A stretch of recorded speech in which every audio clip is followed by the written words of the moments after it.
Hello, it's Friday. Are you a thank God it's Friday kind of person? Or are you, oh, it's just Friday, it's another day kind of person? Me?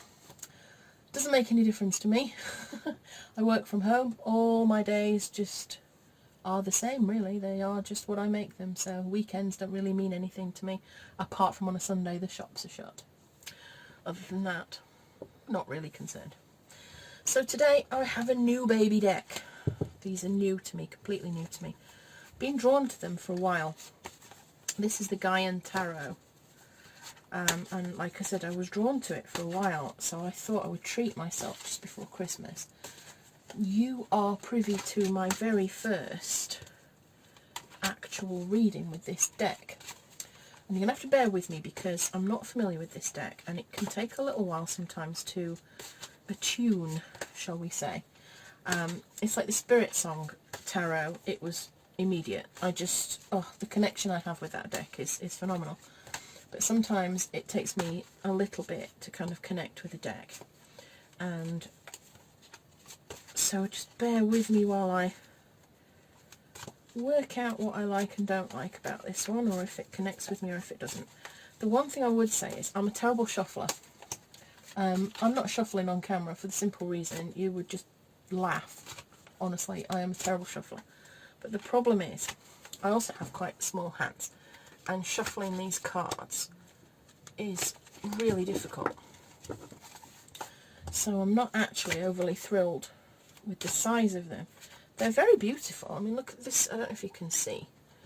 Let's see if you can see that, how silvery they are on the edges. It's a really beautiful deck. But I have little hands, and I'm struggling with it a bit. So I hope this Friday is finding you well. This reading is for my collective of fireflies, the ladies that are out there wanting to light up the world with their businesses and make an absolute difference to this, what seems like a godforsaken planet we're on at the moment. I believe women will heal the world, and I think we can do it by becoming wealthy through our businesses, through doing good works through our businesses. That's what I'm all focused on. And I'm here to help you find the confidence, the courage and the wherewithal to go out and build a business that you love, but that also makes a huge difference to other people. Because if we aren't going to do this, who is? That's what I want to know. We need to start becoming the movers and shakers in the world and get rid of these rich old white men that are telling everybody what to do and that don't give a shit, quite frankly, about anybody. So this deck is quite apt today because it's healing the earth and healing ourselves, and many of us are held back from doing what we really want to do by our soul wounds. And those soul wounds can be caused by abuse, rejection, abandonment, trauma, extreme criticism, bereavement and loss. Lots of different reasons that our souls become wounded, and those wounds then lead to things like a lack of confidence, a lack of belief in ourselves, a lack of self-worth, self-esteem in the toilet, basically. And the trouble is, when we want to run a business, we can't really succeed if we don't believe in ourselves. And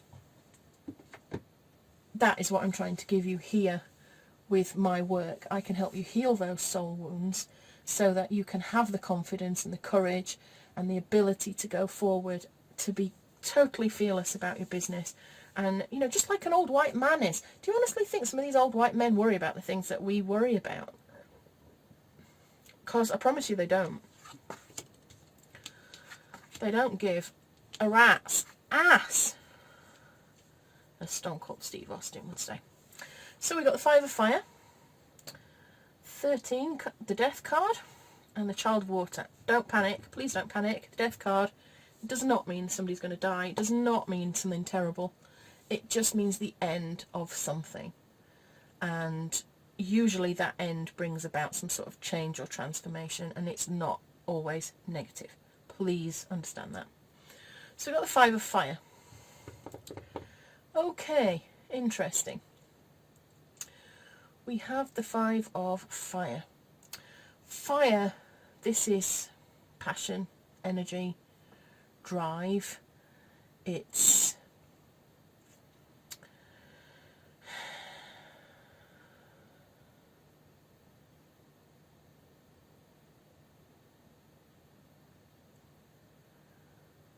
it's about passion and energy and drive. And the 5 is usually about conflict or tension. There's usually something going on, and it's not an emotional thing, it's not an intellectual thing, it's not a physical thing. This is an internal thing. It's to do with your passion and energy and drive. And there is some sort of tension or conflict going on inside of you over this. Leading into the Death card, which is about transformation and change, leading you to the Child of Water, which is actually obviously the Page of Water. And this is about possibility, creative opportunities. The Page is a curious being. So what I'm going to do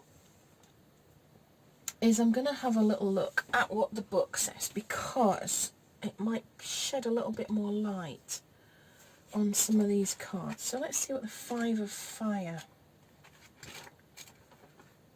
is about.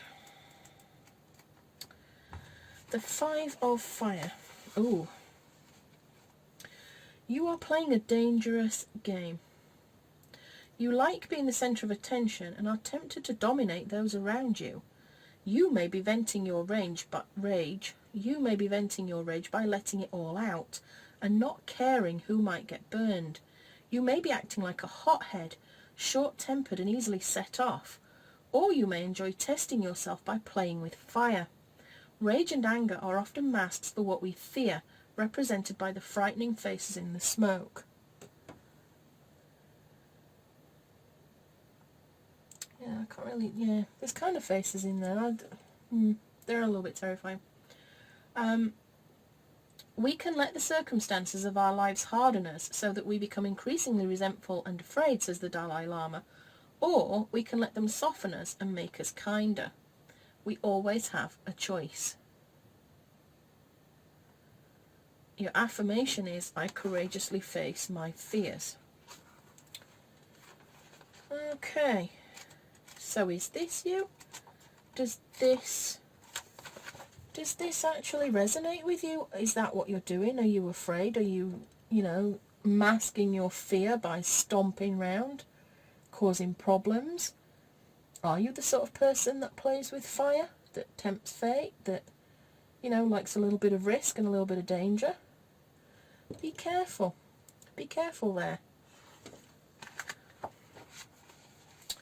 We move on to the Death card.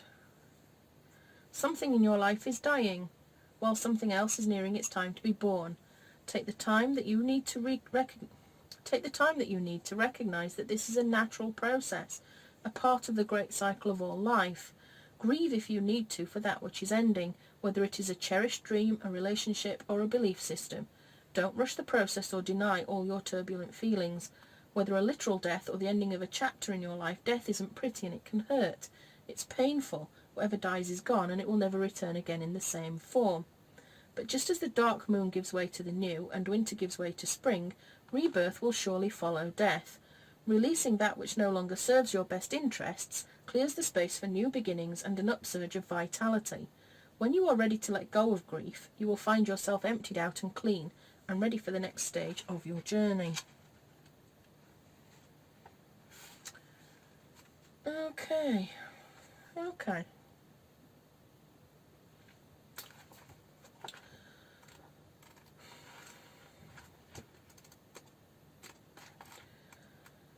going to go for the Child of Water.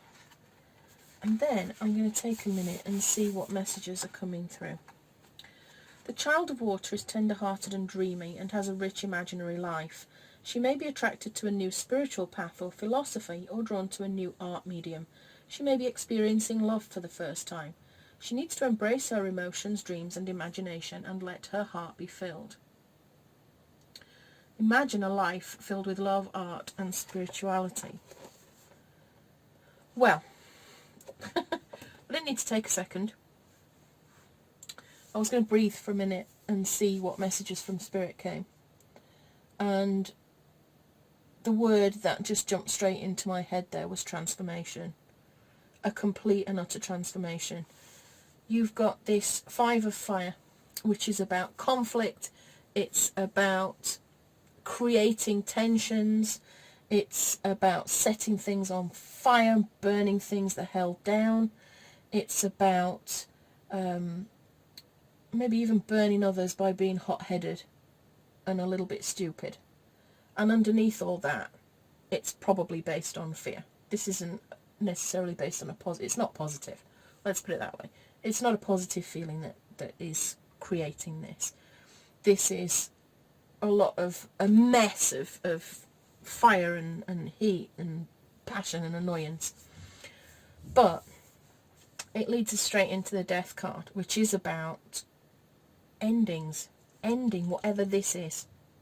Whatever it is you're going through here, whatever this tension, whatever this conflict, whatever this trying to burn everything down is, you're going to end that. It's time to end it now. And even though it might be really painful, it's going to open up a new path for you. What's that new path? The Child of Water just told you. It's a more creative path, a more artistic path, a more spiritual path, one that is calmer. I mean, what puts out? You've got this fire and then you've got 2 waters. Putting that lot out, ending that lot. So think about it. What is it that has been eating you up, burning you up? Are you one that is self-sabotaging and burns everything down? Have you had to do what I had to do, which was pretty much burn my entire business down because COVID ruined it and I couldn't carry on the way I was going? I was burned out. Literally, I was burned out. That's how we say it, isn't it? We say we got burned out. We're emotionally and physically and psychologically just exhausted.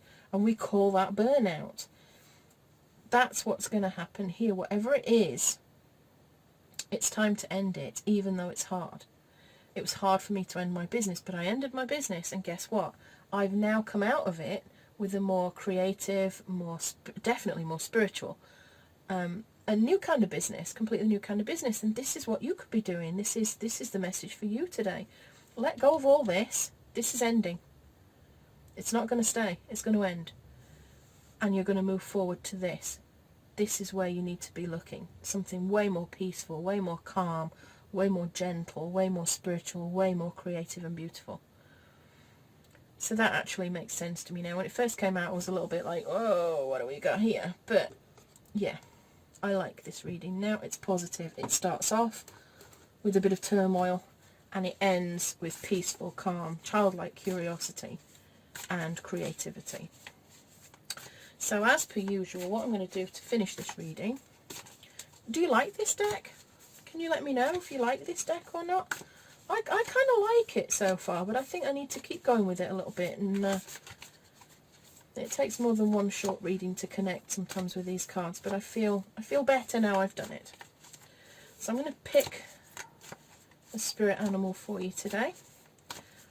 Spirit guides, guardian angels, ancestors, animal spirits. What message do you have for my beautiful fireflies today? Today we have the otter spirit. You are never alone. Sometimes I feel like that in my own house. I have a lot of children. And I often feel like I'm never alone. This is why I have this room to work in. Like true friends, otters nurture each other and express their affection through touch. Actions such as holding hands and giving hugs offer reassurance that we are never really alone and that we are always cherished. Otter Spirit has appeared to remind you to experience and express friendship in a tangible and even tactile way. Communicate with your voice, your facial expressions, your gestures and your actions, letting your love express itself beyond just the words you speak. Otter Spirit's message is that presence matters, so remember to be fully present with those you care about, helping them sense the love and affection and appreciation you have for them. Now is a time for a joyful celebration of the love in your life that expresses as friendship and companionship. Now this is where we get a bit difficult. Hug someone, touch their arm, or simply look into their eyes with your full attention, saying, I care, you matter. Make time for friendship. Otter Spirit promises that the moment you reach out, you will remember that you too have many who love and care about you. You are never alone, and you are always loved. Bit difficult if you're on lockdown to go and give somebody a hug. But the sentiment behind the message is the same, and it's applicable. Call somebody, video call somebody, text them, let them know that you love them, let them know that you're thinking about them. And, you can't really go wrong. But yeah, you're not alone. You're absolutely not alone. The other thing that just popped into my head there for a brief second is this. If, for whatever reason, this fire, this conflict, this tension is between you and another person, it's time to end it now. And I know, we all do stupid things, we all make mistakes. People do stupid things and make mistakes back at us. And sometimes we're incredibly harsh on other people for the mistakes that they make, whilst expecting them to be incredibly generous and forgiving about the things that we do, the mistakes that we make. And this message today is if you've been burning other people in response to a fear or a problem that you've got, if you've been particularly grumpy to others, it's time now to stop and remember and be loving towards people. Just give it up, let it go, and give them a call and say that you're sorry and say that you love them. In fact, actually, you don't even need to say that you're sorry if you stand by what you what you believe in. Sometimes people do make mistakes, and you don't have to be sorry for flying off the handle necessarily about them, or for not feeling particularly forgiving if somebody's harmed you. But at the same time, if that person matters to you, it's time to just try and let bygones be bygones, and to just give them a call and say, I'm thinking of you. Is everything all right? Because so many people at the moment are going through hell. They're walking through hell. COVID is hell. And lockdown is hell. And, the thing that they did to annoy you is just one facet of their entire life and who they are. And they could be really struggling. And you just reaching out and sending a text message or, making a phone call to say, I care, I'm here, is everything all right, could be the difference between them going under or keeping going for another day. So that got a bit deep, didn't it? That got a bit deep and meaningful. So I'm gonna end it there. And yeah, lots to think about. These cards are so beautiful, aren't they? I really, really love them. The illustrations on these are just stunning. So I'm going to leave it there. Have a great Friday. Have a great weekend. And I am sending you love and magic always. Always, always. This is Maria Gaian signing out from today. Bye-bye.